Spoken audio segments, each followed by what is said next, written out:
waxaa maalinba maalinta ka dambaysa isa soo taraya horumarka ganacsiga iyo maalgashiga magaalada Boorama oo muddooyinkii ugu dambeeyay mid si weyn looga dareemayay suuqyada kala duwan iyadoo inta badan ay ganacsiyada kala duwan ee magaalada Boorama laga furayo waxyaabo quruxda iyo bilicda magaalada kor u qaadaya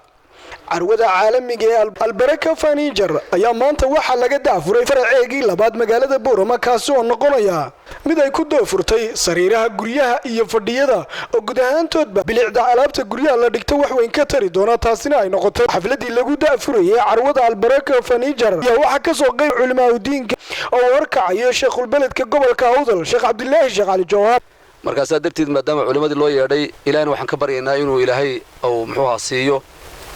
ربح فائدة فربضن أو كهلو يعني الله وبرينا waxaan rajaynaynaa ilaahay ka baryaynaa inuu ilaahay arsaaq xalaal oo fiican ka siiyo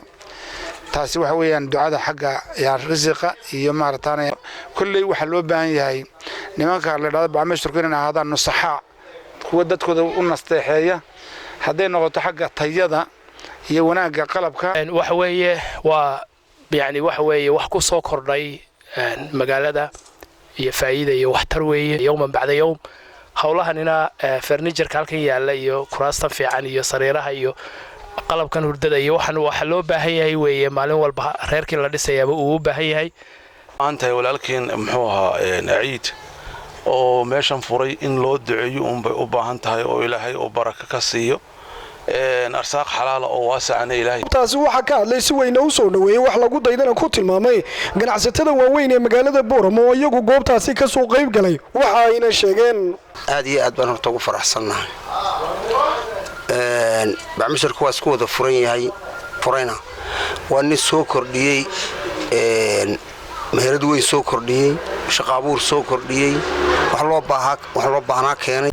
aad baan ugu faraxsanahay carwada khayrka qabta ee barakaysan ee la furay makruuq baan leenahay waa haro socod ku soo kordhay gobolka oo maxay loo baahnaa aad baan ugu hambalyeeynaa makruuqna waan leeyahay ugu dambeyntiina mulkiilaha Albaraka Furniture ciidahay Ismaaciil oo isagu goobtaasi ka hadlaya dadweynaha sida tan ugu bishaareeyay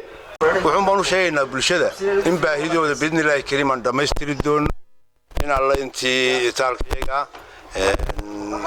alaabtaan u keenay Turkiga yihiin oo fiican oo quality fiican leh in bulshada ku raali gelino Wahori Ahmed oo Riiti magaalada Boorama